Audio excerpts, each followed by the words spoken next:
The main task force is about 28 leading citizen types.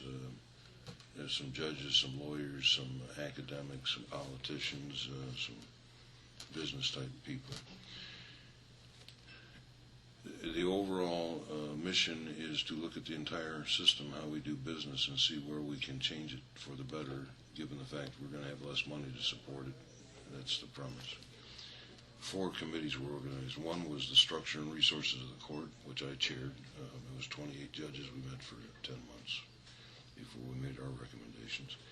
One was on technology, how to use it better, and how are we using it now, and what can we do in the future.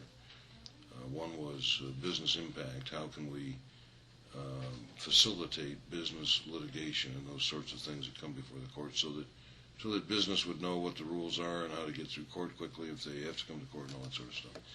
And the 4th one was on access to justice, which is the issue for every person walking the street. Are we servicing those people right? Have their needs changed and we haven't recognized it? And what should we be doing that we're not doing now? Is it possible that people shouldn't have to come to the courthouse for everything, but rather could go to a kiosk someplace and enter the data and get the results?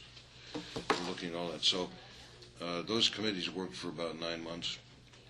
They made their recommendations to this task force of people who then said, okay, here's what we think you need to do with those as far as trimming them down and triaging them and costing out the things that might cost money. Do those things and come back. We're going back in October for the second time before the task force. And if we get approved recommendations from them at that point, then I would think we'd be reporting them out to the public before the end of the year. If they send us back to the drawing board, then it's going to slow that down a little bit more. But we'll just keep going until the task force says, here are the things that we think you could probably get done that need to be done, and then maybe some longer range things. Is any of that going to require legislation? Some of it may, and some of it may require some assistance from the executive, and some of it may require approval by the Supreme Court. And so that's the implementation part of it. Once we know what it is we want to get done, that the that the people who are supposed to know those things think are worthwhile doing, that we could get done, then we'll go about the business of where do we have to go to get it implemented. Okay.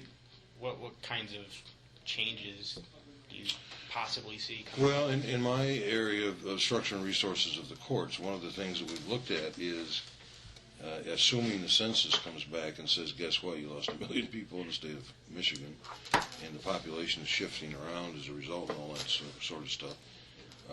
Do we have more judges than we need?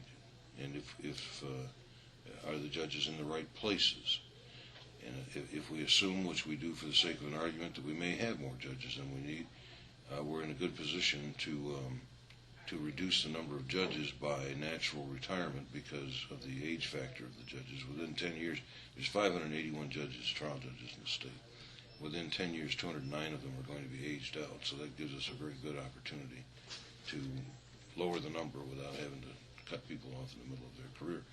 So how would we do that? That's one thing we're looking at, and one thing that we needed that we didn't have was a reliable standard to measure how many judges we needed and where we needed them, and that's in the process right now. We're upgrading the standard they did have that was ineffective and was never, the recommendations based on it were never followed by the legislature or anybody else.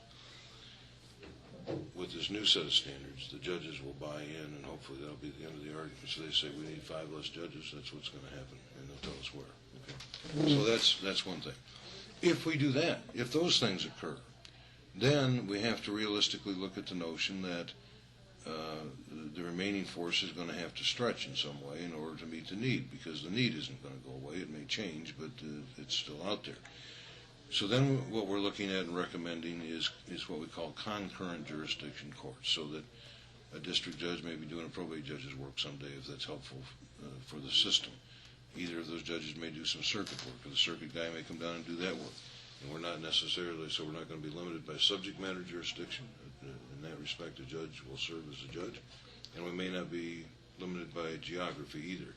If we could use Paul Chamberlain over in Bay City someday, he just goes, but his home would remain here. And, right now, that requires not a huge act, but it requires a paperwork transaction every time, and you got to make all kinds of arrangements.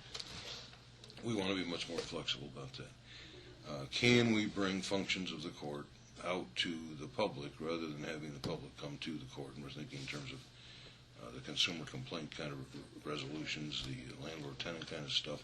Is there any reason that can't be done in the storefront with a magistrate lawyer or something, somebody well-trained in the law, specializing in that area? Let's not make a production number out of it. Let's just come down here and get the problem resolved, you know. So we're looking at that. We had a long laundry list. I've got them out in the car, actually, but about 10 or 12 recommendations.